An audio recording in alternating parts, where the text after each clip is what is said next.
Ahojte, ja vás opäť vítam na mojom YouTube kanáli Balance. Pre tých a tie, čo sú na tomto kanáli noví, primárne sa venujem hlavne vareniu a pečeniu zo sezónnych a lokálnych potravín. Avšak niekedy zabrdnem aj do tém udržateľného životného štýlu a práve v dnešnom videu sa tejto téme budem venovať.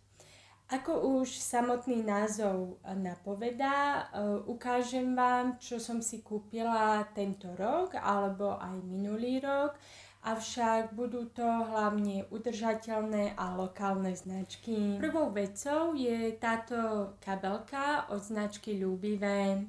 Ľúbivé je malá firma z Trnavy, ktorej výrobky sú vyrábané v Taliansku. Sú to prevažne kožené kabelky, no a na ich stránke naozaj nájdete pestrý výber, či už farieb alebo rôznych druhov kabeliek a batohov. Druhou vecou, ktorú som si kúpila, ale ešte minulý rok, sú takéto univerzálne legíny od značky Jogines. Je to opäť slovenská firma, ktorej výrobky sú vyrábané a šité na Slovensku. Používajú hlavne recyklované materiály, no a zvyšky, ktoré nespotrebujú, tak z nich vyrábajú napríklad gumičky. Majú aj skvelú službu na opravu ich výrobkov a teda v prípade, že sa vám niečo pokazí, ich môžete kontaktovať. Ďalším kúskom, ktorý vám chcem ukázať, je takéto klasické biele nadčasové tričko, ktoré by nemalo chýbať v šatníku každej ženy a každého muža.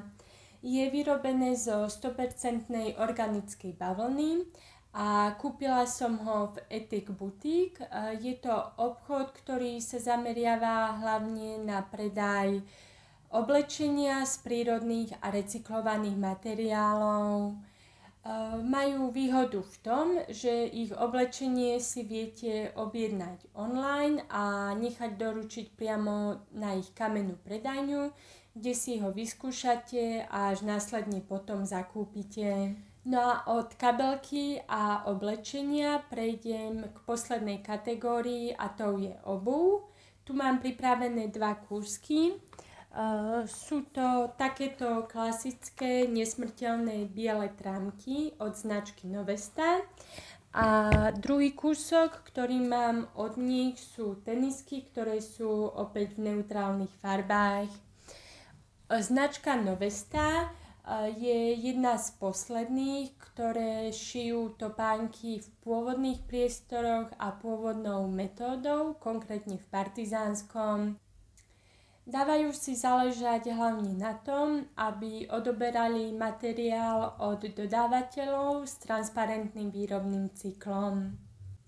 Je dobré sa pri nakupovaní oblečenia vyvarovať hlavne umelým materiálom, akými sú napríklad polyester a polyamid, a naopak dať prednosť oblečeniu, ktoré je vyrobené z prírodných materiálov.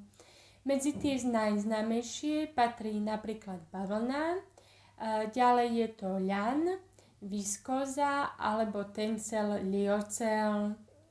Tu by som chcela dať do popredia hlavne certifikáty, ktorými môže byť oblečenie označené, nakoľko aj pri výrobe a pestovaní organických produktov sú používané chemikálie, a preto je dobré dať prednosť materiálom, ktoré sú označené ako organické.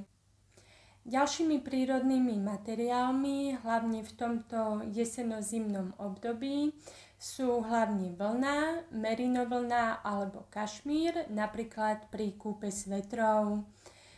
Tu je tiež dobré sa pozerať po certifikátoch, nakoľko tieto materiály sú získavané zo zvierat a nie vždy je s nimi humánne zaobchádzané.